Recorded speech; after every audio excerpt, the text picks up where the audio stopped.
Hello everyone, एक बार फिर से आप सभी का बहुत स्वागत है अपने इस परिवार ज्ञान मंत्रा में। आज का हमारा टॉपिक मैथ से रहेगा और टॉपिक का नाम होगा कि वृत्तों का प्रतिच्छेदन यानी कि इंटरसेक्शन ऑफ सर्कल।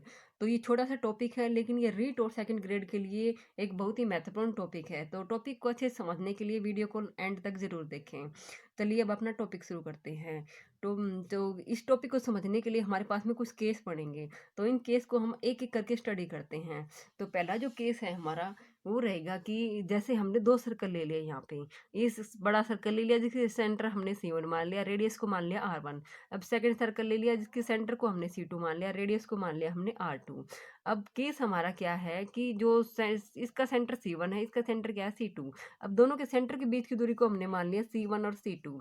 अगर जो सेंटर के बीच की दूरी है दोनों की, अगर वो ग्रेटर देन होती है R1 प्लस में R2 से, यानी कि R1 तो यहाँ तक है, R2 यहाँ तक है, लेकिन बीच वाली जगह और बच गई इसके अंदर। तो यानी कि C1 और C2 के बीच की जो दूरी है वो हमारे किससे ग्रेटर देन है, R1 प्लस में R2। तो जो हमारा केस बनेगा वो ऐसे बनेगा, दोनों सर्कल बनेंगे, दोनों अलग अलग दूरी पर बनेंगे, बीच में क्या होगी, उनकी जगह होगी। इसके अंदर हमें निकालना कि कॉमन टेंजेंट लाइन कितनी ड्रॉ कर सकते हैं, यानी कि उभयनिष्ठ स्पर्श रेखा। इस ऐसे केस में हम उभयनिष्ठ स्पर्श रेखा कितनी ड्रॉ कर सकते हैं। तो उभयनिष्ठ स्पर्श रेखा जैसे कि इस सर्कल को, इस सर्कल को भी टच करे और इस सर्कल को भी टच करे, वो कितनी रेखाएं यानी कितनी लाइंस को हम खींच सकते हैं। तो ड्रॉ करके देखते हैं कि एक तो लाइन हम ये खींच सकते हैं, ये क्या होगी, स्पर्श रेखा होगी इसकी।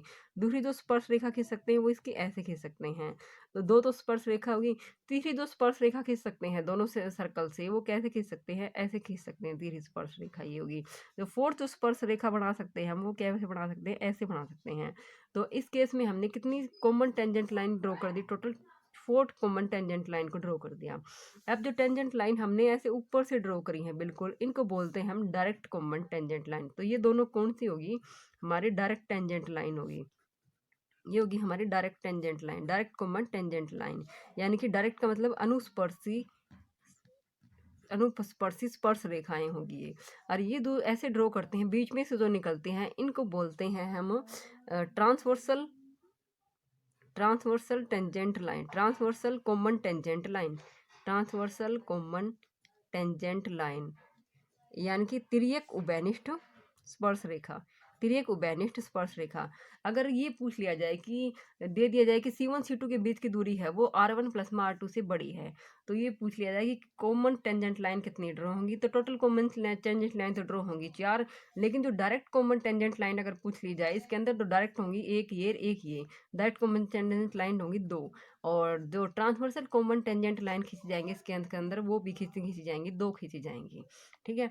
अब अगले केस पे आते हैं। जो अगला केस हमारा क्या है कि C1 C2 दोनों सेंटर के बीच की जो दूरी है वो किसके बराबर हो, R1 प्लस में R2 हो। तो दोनों हमारे सर्कल कैसे बनेंगे, ऐसे टच करते हुए बनेंगे बिल्कुल दोनों सर्कल। तो देखो C1 और C2 के बीच की दूरी वो हमारे क्या है, ये R1 है, ये हमारी R2 है। दोनों के बीच की दूरी किसके बराबर आ गई, R1 प्लस में R2 से आ गई। अब इसके ऊपर हमें कॉमन टेंजेंट लाइन ड्रॉ करनी हो तो कैसे ड्रॉ होंगी, दोनों जो सर्कल को क्या करें, टच करें। जैसे ये सर्कल को टच करते हुए हमने क्या बना दी, एक कॉमन टेंजेंट लाइन बना दी। दूसरी हमने कॉमन टेंजेंट लाइन कैसे खींच सकते हैं, ऐसे खींच सकते हैं। दो तो कॉमन टेंजेंट लाइन ये होगी, लेकिन तीसरी कॉमन टेंजेंट लाइन हम कैसे खींच सकते हैं, दोनों के बीचों बीच से ऐसे खींच सकते हैं।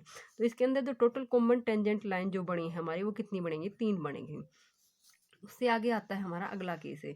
ये तो R1 प्लस में R2 के बराबर था। अब जो दोनों के बीच की दूरी है वो R1 प्लस में R2 से भी क्या हो, छोटी हो। छोटी होगी तब क्या बनेगा, दोनों सर्कल क्या करेंगे, एक दूसरे को इंटरसेक्ट करेंगे। तो इंटरसेक्ट करेंगे तो अब उनकी दोनों के बीच की डिस्टेंस क्या है, R1 प्लस में R2 से क्या है, छोटी है। इस केस में अगर हमें कॉमन टेंजेंट लाइन ड्रॉ करनी हो तो कैसे ड्रॉ होंगी, जैसे एक तो ये आ जाएगी दोनों को टच करती हुई, और एक ये क्या आ जाएगी, ये आ जाएगी दोनों को टच करती हुई। तो इस केस के अंदर तो टोटल कॉमन टेंजेंट लाइन जो हमारी बनेंगी वो बनेंगी टोटल कॉमन टेंजेंट लाइन होगी, यानी कि उभयनिष्ठ जो स्पर्श रेखा होंगी वो कितनी बनेगी, 2 बनेगी टोटल ही।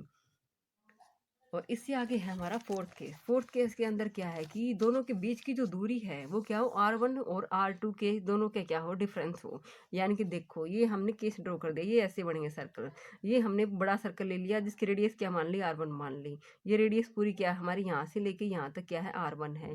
और दूसरा सर्कल इसके अंदर ही ड्रॉ कर दिया, इसकी रेडियस क्या है, ये है। दोनों के बीच की दूरी अगर क्या है, C1 C2 है, वो निकालने हो तो कैसे निकलेगी, ये पूरी R1 है, इसमें से क्या घटा देंगे, छोटी R2 घटा देंगे। तो R1 में से क्या घटा देंगे, R2 घटा देंगे, तो दोनों के सेंटर के बीच की दूरी निकल आएगी जो क्या है, C1 प्लस C2 है। अगर इसके अंदर हमें कि कॉमन टेंजेंट लाइन देखनी हो तो टोटल कॉमन टेंजेंट लाइन इसके अंदर ड्रॉ कर सकते हैं हम, एक ही कॉमन टेंजेंट लाइन इसके अंदर ड्रॉ कर सकते हैं हम। तो ये क्या होगा, इसके अंदर कॉमन टेंजेंट लाइन कितनी होगी, इसके अंदर R1 माइनस R2 हो, तब कॉमन टेंजेंट लाइन होगी हमारी सिर्फ एक ही। उससे आगे आता है कि जब हमारा केस हो कि C1 C2 क्या है, जब वो लेस देन हो R1 माइनस R2 से, तो लेस देन हो तब क्या केस बनेगा, जैसे यहाँ से यहाँ तक हमने R1 मान लिया, ये हमारी R2 मान ली। अब दोनों के बीच की जो डिस्टेंस है वो क्या हो, R1 R2 से भी छोटी हो। तो इसके अंदर कॉमन टेंजेंट लाइन को ड्रॉ करना है, तो क्या आएगी, तो दोनों को टच करती हुई जाए। तो इसके अंदर तो हम जैसे यहाँ पे अगर कॉमन टेंजेंट लाइन क्लिक करें तो देखो यहाँ पे अगर खींच दें इसको, तो ये जो सेकंड वाले सर्कल है इसको ये टच ही नहीं कर रही। तो इसके अंदर क्या है, इस केस के अंदर एक ही भी कॉमन टेंजेंट लाइन को हम ड्रॉ नहीं कर सकते। तो इसके अंदर जो टोटल कॉमन टेंजेंट लाइन होंगी हमारी, टोटल कॉमन टेंजेंट लाइन होंगी वो कितनी होंगी, जीरो होंगी। वो कितनी हो जाएंगी, जीरो हो जाएंगी। उससे आगे हमारा केस, उससे आगे कुछ और कंसेप्ट हैं उनको सीख लेते हैं। जैसे कि ये कंसेप्ट है, ये हमारा कोई सर्कल ले लिया, इसका सेंटर क्या मान लिया हमने, ओ मान लिया। इस सेंटर से बाहर हमारा कोई पॉइंट पी है, इस पॉइंट से क्या हमने दो लाइन को ड्रॉ कर दिया, जो क्या है सर्कल को इंटरसेक्ट करके पास हो रही है दोनों लाइन। जैसे ही इसको लाइन को खींच के दिया हमने, ये दो पॉइंट पे कट कर रही है सर्कल को, एक पॉइंट ए पे एक पॉइंट पी पे, दूसरी लाइन कट कर रही है सी पॉइंट पे डी पॉइंट पे।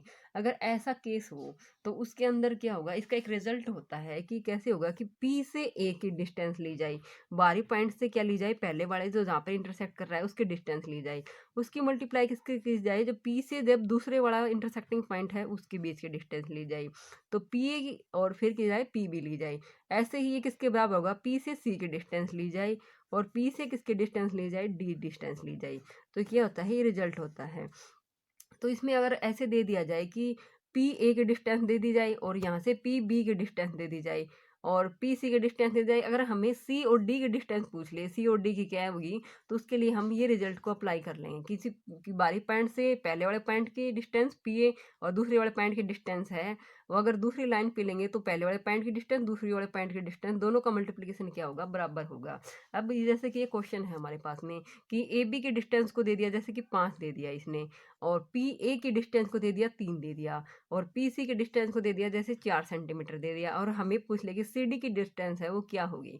तो हम इस रिजल्ट को अप्लाई कर देंगे, जो कैसे बनेगा, पी से ए की डिस्टेंस है, पी से ए की डिस्टेंस कितनी हमारी 3 है, ये लिख दी हमने।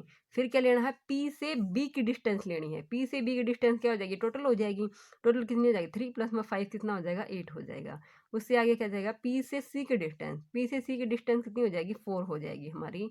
और पी से डी की डिस्टेंस हो जाएगी, पी से डी की डिस्टेंस हो जाएगी, जो हमें क्या निकालनी है, पी डी, वो हमें पता नहीं कितनी है। तो ये निकाल लेते हैं पहले पी डी, तो कितना आ जाएगा, 4 से कट हो जाएगा 2 के ऊपर, तो पी डी की हमारी वैल्यू कितनी आ गई, टोटल पी और डी के बीच की जो डिस्टेंस आ गई वो 6 आ गई, यानी यहाँ से लेके यहाँ तक की डिस्टेंस आ गई हमारी 6 है। लेकिन हमें पता है पी से सी की डिस्टेंस कितनी है, हमारी 4 है, पूरी 6 है, तो यहाँ से यहाँ तक की 4 है, तो यहाँ पे कितनी बच गई हमारी, 2 बच गई। तो यानी सी डी की वैल्यू कितनी आ गई, 2 आ गई। तो ऐसे हम इस कंसेप्ट से इस क्वेश्चन ऐसे इस टाइप के क्वेश्चन को सोल्व कर लेंगे। उससे आगे आता है एक और कंसेप्ट, जिसके अंदर क्या दे रखा हो कि कोई सर्कल है, उसके किसी पॉइंट बाहर कोई पॉइंट ले लिया पी, उस पॉइंट से क्या कर रखा हो, इंटरसेक्टिंग लाइन ना खींच के बल्कि क्या खींच रखी हो, उस पर टेंजेंट लाइन ड्रॉ कर रखी हो, दो ऐसे टेंजेंट लाइन ड्रॉ कर रखी हो किसी पॉइंट पी से।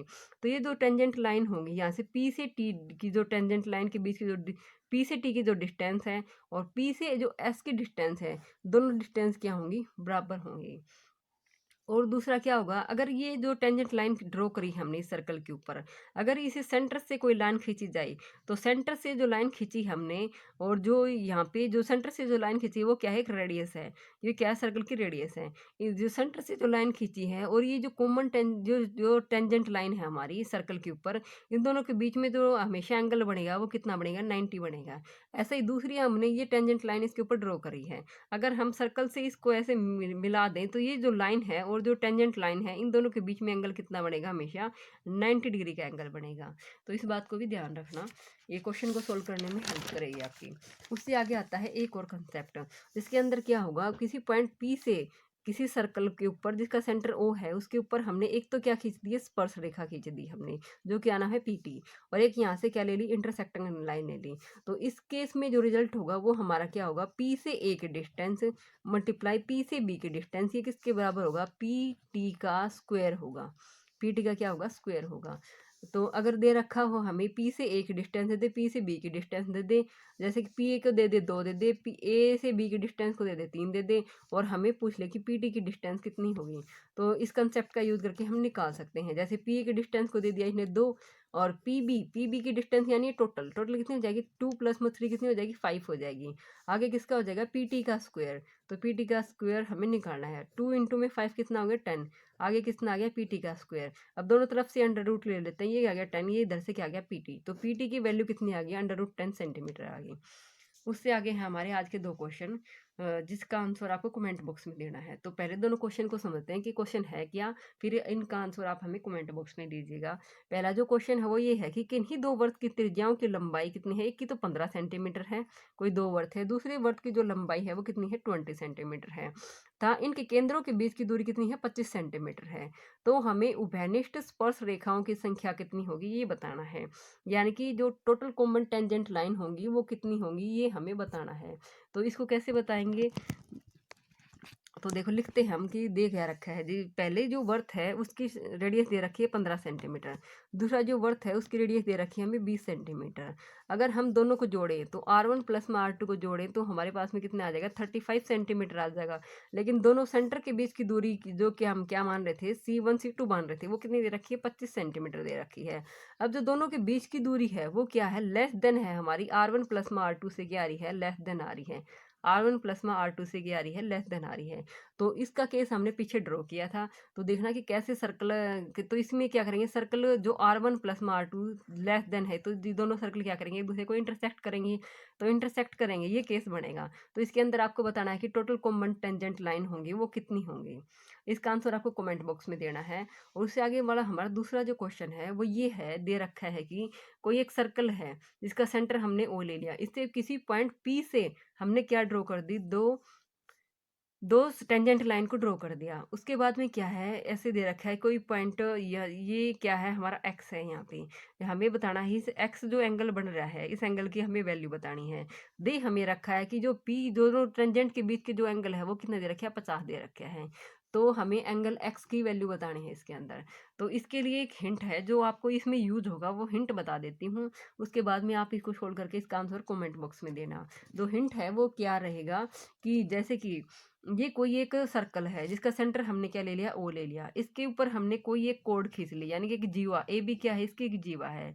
अगर ये जीवा, इस जीवा ने क्या बनाया, सर्कल जो एंगल बनाया सेंटर के ऊपर, एक तो एंगल बना दी ये सेंटर के ऊपर, जीवा ये एंगल बना रही सेंटर के ऊपर, दूसरा किसके ऊपर बना रही है, परिधि के ऊपर एंगल बना रही है। मान लिया कि इस जीवा ने परिधि के ऊपर एंगल कितना बनाया है, थीटा बनाया है। परिधि के ऊपर अगर एंगल थीटा बनाती है जीवा, तो ये सेंटर के ऊपर जो एंगल बनेगा इस जी डबल बढ़ेगा। यहाँ पर अगर थीटा है तो सेंटर पे जो एंगल बनेगा, यानी ये वाला जो एंगल बनेगा वो कितना बनेगा, हमारा 2 थीटा बनेगा। तो इसका मतलब है कि सेंटर पे जो बनेगा एंगल वो क्या होगा, डबल होगा। जो परिधि के ऊपर जो सेंटर, जो मतलब परिधि के ऊपर जो एंगल है उसका क्या होगा, डबल होगा। ये जो कंसेप्ट है हमारा इस बड़े क्वेश्चन के अंदर यूज होगा। इसको यूज करके आप हमें एंगल एक्स की वैल्यू बताइएगा।